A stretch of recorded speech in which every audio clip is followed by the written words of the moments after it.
Hi, it's Saturday, and it's time for some Saturday shoutouts, as well as a little health tip. I'm going to start with the health tip first. My husband and I today went out shopping, and of course, while we're out there are people out there that are sick. But the biggest thing is this coronavirus that everybody is terrified and creating a panic over. And yes, I'm going to say creating a panic over.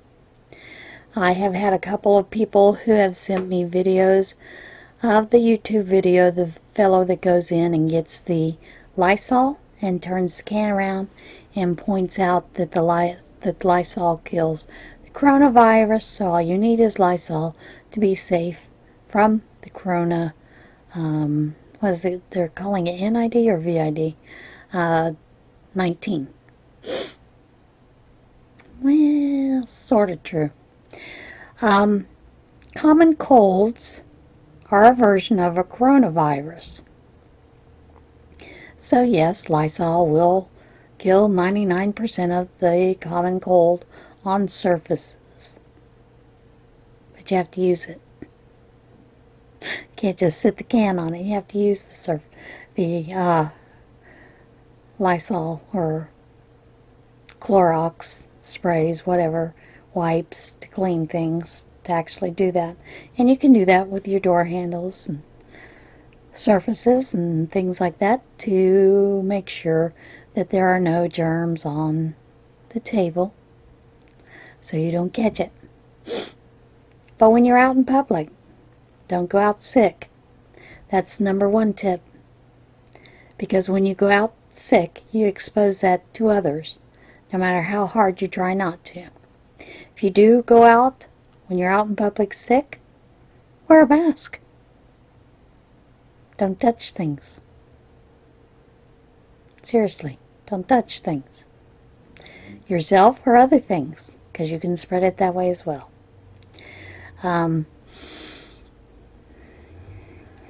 With this virus, the biggest thing that we need to be concerned about is basically washing your hands. Washing your hands, coughing into your elbow or your hands, sneezing into a Kleenex, holding on to that Kleenex yourself, disposing of it, of yourself, not leaving it on a surface, putting it onto a surface. Those kind of things. If you're around someone that's coughing, move away. It seems that this virus is spread through droplets that come, and when you cough, you have moist droplets that, and sneeze, that can spread as far as, from what I've seen in one study, 50 feet away from you. 360 degrees. So, if you're sick, the best thing to do is stay home. Don't go out in public because, like I said, you are exposing other people. There are a lot of people who are on certain medications that lower their immunity level, or they may have some illness, disease process that automatically lowers their immunity to other things. So they are at greater risk being around you than someone like me.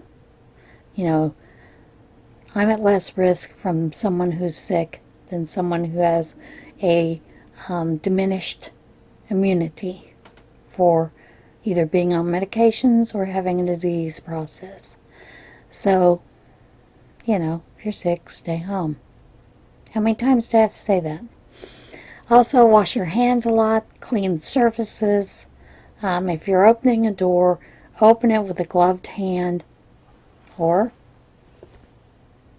I open the door like this. That's one advantage to having long sleeves in the winter. You don't have to touch doorknobs. Possibly get sick. Yeah, but the biggest thing is stay home when you're sick. You do no one any good. It doesn't help you get well faster. And you're possibly exposing other people. Now, here's the good news. 30% of you are nasty people. You don't wash your hands ever. You don't wash your hands after coming out of the bathroom. You don't, or, you know, after using the bathroom. You don't wash your hands before preparing a meal. Wash your hands, people. It's good for you. It'll keep you healthier a lot longer. And yeah, I know this time of year, your hands get tired. Get some working hands. It's great. Udder balm, back balm, all great for this time of year. Okay, let's get to the shout-outs. First one is Honey's Yarn, and that is Jana. She has quite a few projects. I believe she does, I don't think she knits. I think she just does crochet.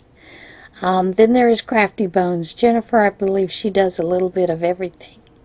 But she has quite a few beautiful items that she has finished as well.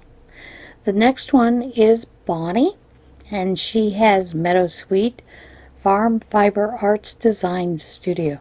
I know that's a mouthful. As always, the links will be down below. She does a lot of fiber arts. Knitting, spinning, weaving, quilting, cross-stitching. I think that's it from what I've seen so far. So check Bonnie out. She has a very nice, soft, soothing voice. Very calming. Check her out. Knit in the Zone. This is Jen. Jen, although it says knit in the zone, she does a lot of crafts. All kinds of crafts. Sewing, scrapbooking, knitting. I think she does do some crochet. Don't quote me on that one. But she has a lot of things in there. She has a beautiful dog that is normally by her side. And I think this last video she showed quite a few of the different crafts that she does. One of them was a graduation hat that is a combination of maybe some scrapbooking with some ribbons and sewing on it. It's very cute. I Am Squirrel. Now I am mentioning I Am Squirrel. She crochets. She has done a couple of crochet videos, and they're real small snippets. You know, it's not real long videos. But in one of her videos, very interesting thing. About 3 seconds into the video, you see an orb, and you see that orb move a couple places a little bit longer in that video as well. So, and I love me some stuff that's all paranormal. Yep, love it. You know, I like watching those kind of things. But it was fascinating to see the orb and then to see it show up again a little bit later. So if you're into that kind of stuff, go check it out. But she is one of our crafty sisters. Check her out anyway, and maybe she'll push the button more often. Then there is Crafting with Dixie. Dixie crochets, she knits, but she is primarily, well, she does a lot of crafts. She is primarily diamond painting from what I've seen. But her last video, she apparently got someone who critiqued her very severely, talked poorly to her, got her upset, and she is thinking about not creating any more content. And I really hope that she continues. She has, I believe it's a tutorial for doing a rosebud afghan, and it's beautiful. But I enjoy seeing the diamond painting that she does, the glue pouring. I think she had called it,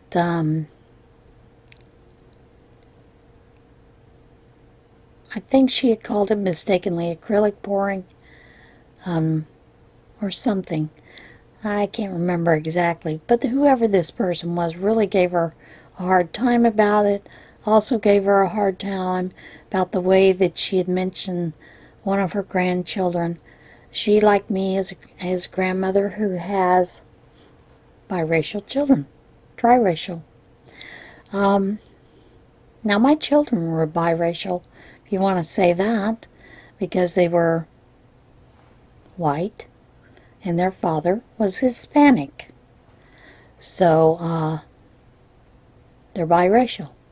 And I will tell you, I honestly told all of my kids as they were getting older that they were to mark Hispanic. It got them further along. It got them more money to go to college if they chose to. Easier financial by using that. Is that fair? No. But it is part of their makeup as a human. Now, I have grandchildren who are a mixture of quite a few races. So, you know. But in this one video, she had mentioned her grandchildren. I guess the video was in the video. Several of them were white, and there was one who was black, African American descent, although she may not have actually been African American. Why? Because not all blacks came from Africa. But that's beside the point. But this person reamed her out because she, being a Southern gal, had used the word, I do have a grandchild that is colored. Of course, the PC police went after her. There is no winning, because I'm sure I'll get some about mine saying that my grandchildren are triracial, biracial. But there is no winning with the PC police, so I hope Dixie continues to make videos. She, like all of us, sometimes stumbles over words.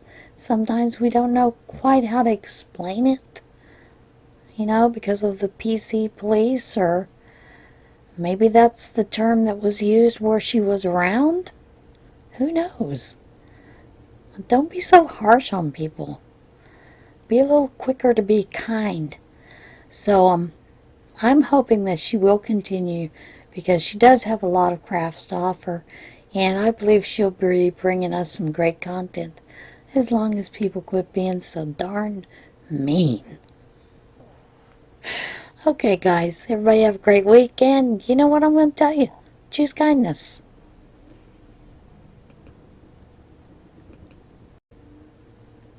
And yeah, I forgot to tell you.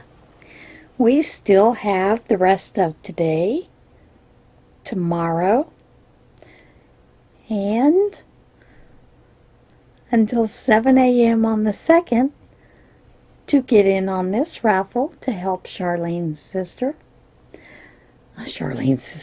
Sandy's sister, Charlene. Tickets are $5, and for each $5 you'll get a ticket number. And I will tell you, I have been doing this anyway because I know people their intention was for $10. If you use the PayPal method, please remember to mark it as personal gift, so they do not take any money out of that. I have seen, well, I'll give you an example. I have seen a lot of the ones that come through that bought 2 tickets at $10 because they marked it as goods and services, that PayPal took out 49 cents? No, 59 cents. The money that I received was $9.41. I have had some that it took out more than that. For those of you that's in the $5, they take out 55 cents. So, you know, that just means less money to go towards Charlene. But, yeah, that's all I'm telling you. Just make sure that you use the personal gift for the PayPal. If you are using the PayPal, all that information will be, you know, down below the link for the PayPal. But if you choose to use Google Pay, they take nothing out at all. Someone did tell me you can use a credit card as a guest, but I don't know that because I am already lined up with them, have an account with Google Pay, so I can't see if that is actually true or not. You may have to download the app. I don't know. But it's zero to download. And then they take nothing out of whatever you send or receive from people using Google Pay. So that's one good thing about Google Pay. That's it for this. Still, choose kindness.